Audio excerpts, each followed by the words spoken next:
Alright, we have a murder mystery to talk about from director Rian Johnson, director of Brick, Looper, Knives Out, couple other movies I'm forgetting. And before we get started, Civility says, I think the sponsor of this video is brought to you by The Ridge. The Ridge wallet's the sleek, minimalist alternative to the wallet. Holds up to 12 cards inside, room for cash on the back. That's right, that's a stack of ones.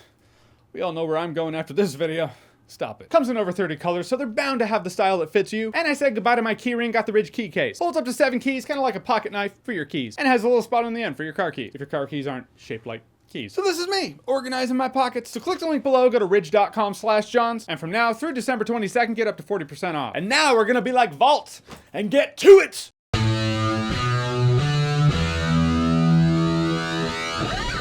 You remember Vault? Am I showing my age? Don't worry, I'm gonna show my age a lot more in this review. I'm coming into this video with grumpy old man energy. Sorry, wish it was better, but I gotta get this review done today, so this is the me you get today. So Glass Onion, a Knives Out mystery, is a spin-off to Knives Out.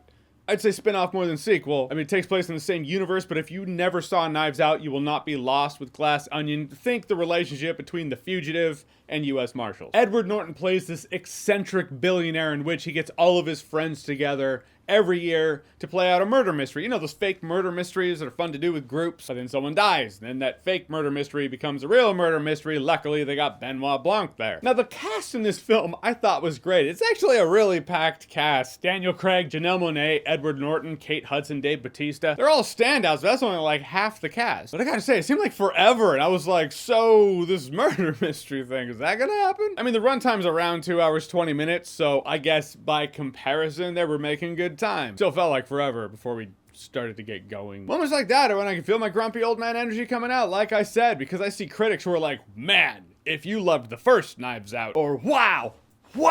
And I'm like, well, I mean, yeah, it was enjoyable.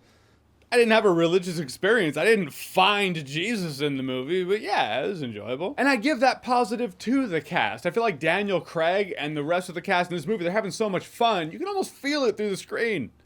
Please, a year from now, don't tell me that filming was a nightmare.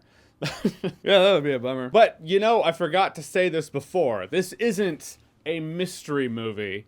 This is actually a mystery comedy, which could be fine. Clue's a mystery comedy, but it's a 2022 mystery comedy, which makes it a 2022 movie that has comedy in it, that's trying to actually take itself seriously in parts, which means the comedy is compromising the tension in certain scenes. I don't mean to blame the MCU for everything, but I do call moments like that MCU humor, because it happens in the MCU now. And I can't help but think other movies out there go, hey, what's the tip of the pyramid? It's, oh, okay, the MCU, the biggest box office franchise on Earth. Well, they're doing that, and obviously they're doing something right, so let's do that. Do I wait on pins and needles for the day when movies go back to being dark, dreary, and drab as fuck? Well, kind of. I didn't hate that. Those are fine times. The movie does its part to massage you into the fact that this is a ridiculous film, because Edward Norton's character, his house is this crazy extravagant castle that no one would ever actually have. Everything in there is just like, you have, what is this tech? To the point of being ridiculous, this house is. And so that could do its part to massage you into the fact that the characters are every bit as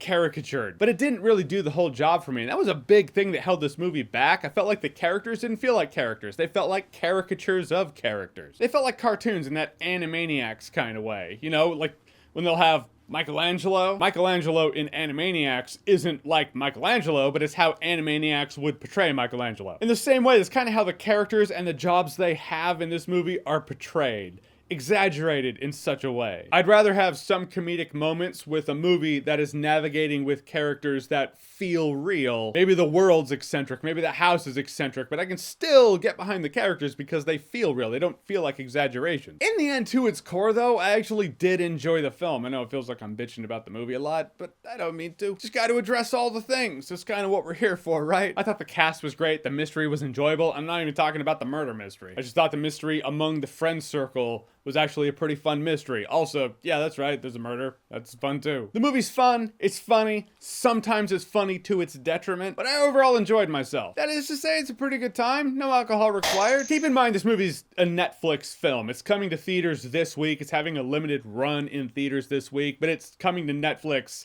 believe the beginning of December. I should really know the date. Oh, globally on Netflix, December 23rd. Oh, I thought it was earlier than that. Okay, so December 23rd. But I do think it's better suited for Netflix. There's something about sitting in your couch, eating whatever food you want to stuff your face with, rather than the shitty, overpriced concessions that you're getting at a movie theater. Not only can you sit through that 2-hour, 20-minute movie just fine, but you can pause it if you want, come back tomorrow. All right, so Glass Onion, have you seen it? What did you think about it? What's your favorite murder mystery out there? Or mystery in general? Who done it? Whatever it is, whatever you think, comment below, let me know. And as always, if you like what you've seen here and you want to see more, click right here to see more.